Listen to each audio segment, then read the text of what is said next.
చంద్రబాబు నాయుడు గారు 5 సంవత్సరాలు ముఖ్యమంత్రిగా ఉండి అన్ని తాత్కాలికం చేసి మళ్ళా 2 లక్షల కోట్లు 1,00,000 కోట్లు ఖర్చు పెట్టమంటే ఎలా ఖర్చు పెడతారు చెప్పండి? ఖర్చు పెట్టలేకే కదా 3 ప్రాంతాలు అభివృద్ధి చెందాలనే ఉద్దేశంతో ఆ రోజు పెడితే దాన్ని మీరు అడ్డం కొట్టారు, కోర్టులకు వెళ్ళారు, గందరగోళం చేశారు, పూర్తి కాకుండా చేశారు. That's all. ఓకే, అది అయిపోయింది. ఇవాళ మళ్ళా మొదలుకొచ్చారు. మళ్ళా మొదలుకొచ్చి ఇక్కడ 50,000 నుంచి 1,00,000 ఎకరాలు తీసుకుంటా ఉంటారు, 2 లక్షల కోట్లు ఖర్చు పెడతా ఉంటారు, అప్పు తీసుకొస్తారు. అప్పులు ఎలా తీరుస్తారో చెప్పలేరు. ఇవాళ రాష్ట్రానికి ఇంత అప్పులు అవసరం అని అడుగుతా ఉన్నా. ఎన్ని ఉన్నాయి రాష్ట్రంలోని చేయాల్సినటువంటి పనులు, విధులు ఎన్ని ఉన్నాయి? అవన్నీ పక్కన పెట్టేసి అమరావతికే 1,00,000 కోట్లు దోచిపెట్టేటటువంటి కార్యక్రమం చేసి రాష్ట్రాన్ని దివాళా దించాలనేటువంటి ప్రయత్నంలో ఇవాళ చంద్రబాబు నాయుడు గారు ఉన్నారు. కాబట్టి ఒక చక్కని ప్రపోజల్ని జగన్మోహన్ రెడ్డి గారు ప్రవేశపెట్టారు. ఆల్రెడీ డెవలప్ అయిపోయినటువంటి ప్రాంతాన్ని కొద్దిగా డెవలప్ అవుతుంది. పెట్టుబడులు పెట్టవలసిన అవసరం లేదు. ఈ ప్రాంతంలో అందరూ సుఖ సంతోషాలతో ఉండేటటువంటి ప్రాంతం అనేటువంటి ఉద్దేశంతో పెడితే దీనికి నువ్వు వ్యతిరేకమే. మచిలీపట్నానికి వ్యతిరేకమే, విజయవాడకి వ్యతిరేకమే, గుంటూరుకి వ్యతిరేకమే, అంతకుముందు విశాఖపట్నానికి వ్యతిరేకమే, అంతకుముందు కర్నూలుకి వ్యతిరేకమే. నీకు మాత్రం అమరావతి కావాలి. అక్కడ అమరావతిలో ఏమీ లేదు. ఏమన్నా అమరావతిలో ఏమీ లేదు. ఏమీ లేని అమరావతిలో ఇవాళ నువ్వు మాట్లాడి పిచ్చిరాతలు రాసి, ఈ కిరణ్ బాబు గారు పిచ్చిరాతలని రాసి జగన్మోహన్ రెడ్డి గారి మీద బురదలేటటువంటి కార్యక్రమాలు చేయడం సమంజసం కాదని మనవి చేస్తున్నాను. ఖచ్చితంగా మావిగన్ అనేది అభివృద్ధి మంత్రంగా తయారు కాబోతుంది. ప్రజల్లో విస్తృతంగా చర్చ జరుగుతుంది. ఈ చర్చ చూసి భయపడి ఎల్లో మీడియా, అదేవిధంగా ఎల్లో సోషల్ మీడియా ఇష్టం వచ్చినట్టుగా ట్రోల్ చేస్తున్నారు. ఈ ట్రోల్ చేయడం కూడా మంచిదే.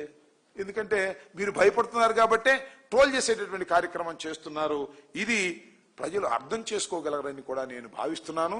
ఎప్పటికీ అమరావతి ఒక అంతులేని కథగా మిగిలిపోయేది తప్ప అభివృద్ధి చెందేటటువంటి అవకాశం లేనటువంటి ప్రాంతం అది. ఆ ప్రాంతంలో మీరు ఏం చేసినా కూడా ఏమీ ఉండదనే విషయాన్ని గమనించి ఇప్పటికైనా మీ మనసు మార్చుకొని మంచి ఆలోచన చేయవలసిందిగా మిమ్మల్ని మేము కోరుతున్నాం. ఓకే,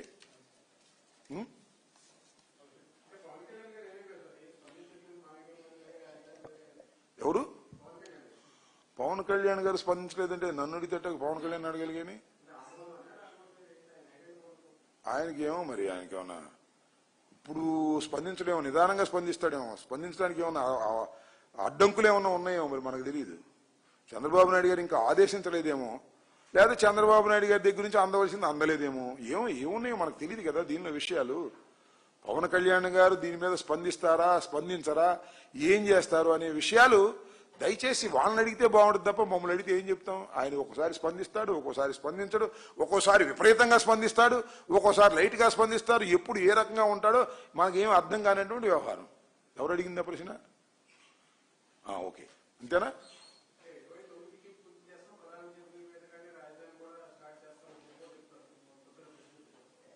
ఏమన్నాడు? 7 బిల్డింగ్లే పూర్తి చేస్తాడు. నేను పూర్తిగా విన్నా. ఎప్పుడు పూర్తి అయితే ఎప్పుడు పూర్తి అయినా అడుగుతున్నారు. పూర్తి అవుద్ది 28కి 29కి ప్రధానమంత్రి గారి చేత ఆ 6 బిల్డింగులు 7 బిల్డింగులు ఓపెన్ చేస్తాము, నిదానంగా అవుతాయి, ఒకసారి అవుతాయా అని కూడా అన్నాడు కదా.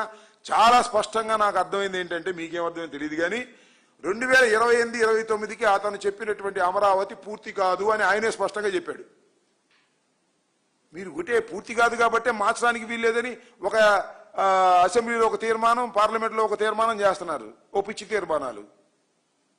అవునా కాదా?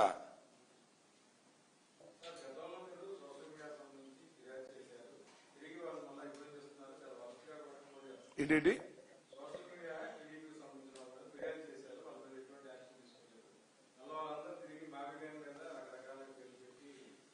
ఇప్పుడు యాక్షన్ తీసుకోలేదు అంటే పోలీసులు ఏమి యాక్షన్ తీసుకుంటారు?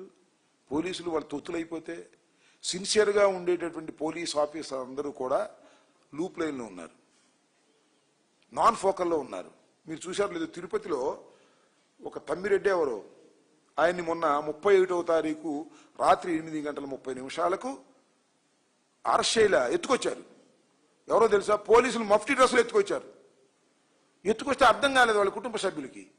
వాళ్ళు మిస్సింగ్ కేసు కింద కేసు కూడా రిజిస్టర్ చేయించారు. ఎక్కడ? తిరుపతిలో.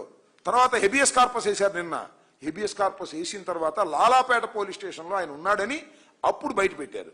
ఏమిటంటే సోషల్ మీడియా కేసు అంట.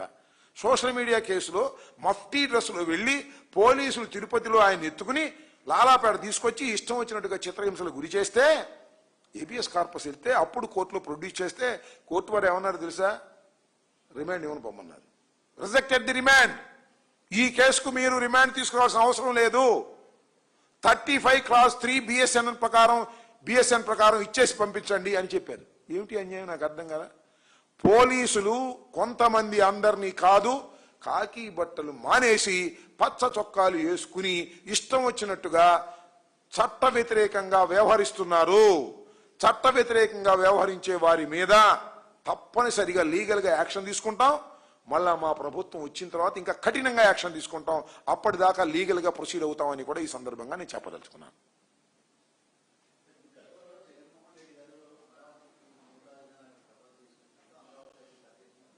ఏంటి అమరావతి?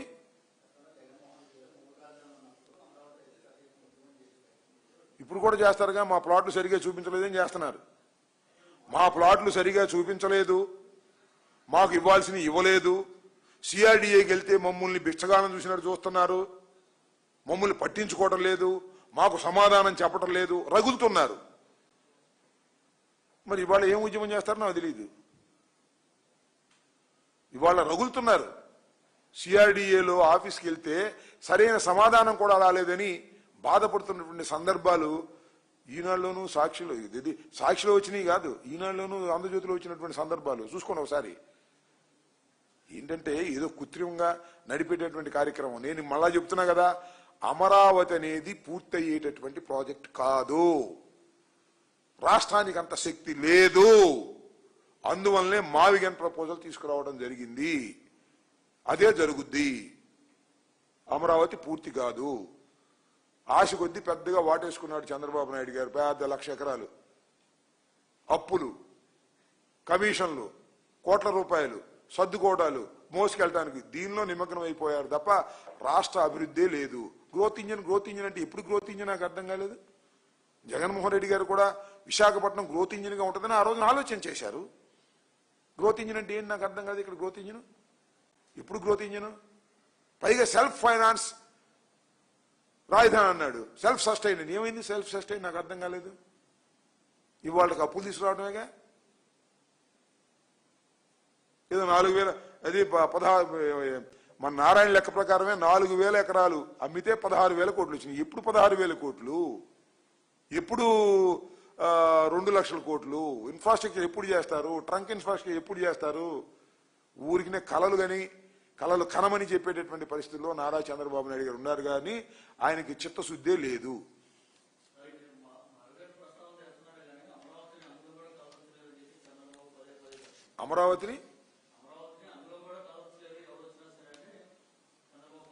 అమరావతిని ఎవరొచ్చినా కూడా కదపలేరంటే బిల్లు చేసి సంతోషపడిపోయి సరిపోయిందా? నాకు అర్థం కాలేదు. ఎంత పిచ్చి పని నాకు అర్థం కాలేదు. శాసనసభలో చేసిన తీర్మానం మళ్ళా శాసనసభలో మెజారిటీ చేయరా? Common sense. అందువల్ల మేము చేసేస్తామని కాదు దాని పాయింట్. శాసనసభలో చేసిన తీర్మానాన్ని సింపుల్ మెజారిటీతో రేపు ఇంకో ప్రభుత్వం వస్తే సింపుల్ మెజారిటీతో చేయలేదా అని అడుగుతా ఉన్నా. ఈ మాత్రం కామన్ సెన్స్ చంద్రబాబు నాయుడికి లేదా? ఉంది. కానీ ఒక చర్చ జరపాలి. లడ్డూలో ఫెయిల్ అయిపోయాం, దీన్ని తీసుకొచ్చి చర్చ జరుపుదామని అనుకుంటున్నాడు. ఇవాళ అందరూ కూడా మావిగన్ మీద చర్చ జరుగుతున్నారు. ఈవెన్ తెలుగుదేశం వాళ్ళు కూడా మావిగన్ మీదే తెలుసో తెలియకో ట్రోల్ చేస్తున్నారు. అంటే విస్తృతమైన ప్రచారం జరుగుతుంది, చర్చ జరుగుతుంది. జగన్మోహన్ రెడ్డి గారు చేసినటువంటి ప్రతిపాదన విస్తృతంగా ప్రజల్లోకి వెళ్తుంది. ఓకే, పార్లమెంట్లో అవును, రేపు కూడా పార్లమెంట్ ఉభయ సభలు ఆమోదిస్తారేమో. అప్పుడు మళ్ళీ వేస్తారేమో ముద్ర. ఏముంది?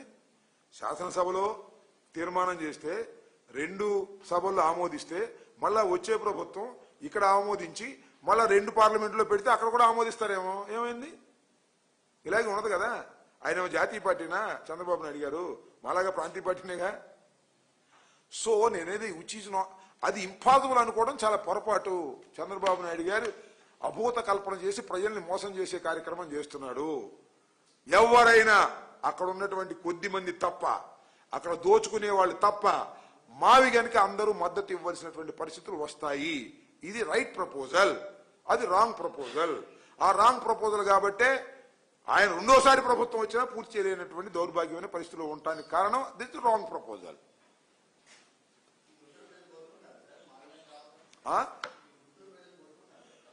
గుంటూరు ప్రజలు ఇప్పుడేగా చెప్పింది, కోరుకోక ఏం చేస్తారు ఎవరైనా? అసలు ఇక్కడ అమరావతిలో ప్రజలు ఎవరు ఉన్నారు కోరుకోవడానికి? అమరావతిలో ప్రజలు ఎవరు ఉన్నారా? ఏదో వేల మంది ఉండి ఉంటారు అంతే. అక్కడ అమరావతిలో అందరూ కోరుకునేదంతా రియల్ ఎస్టేట్ పీపుల్, డబ్బులు పెట్టినోళ్ళు, డబ్బులు పెట్టి కొన్నోళ్ళు, ఎకరాలు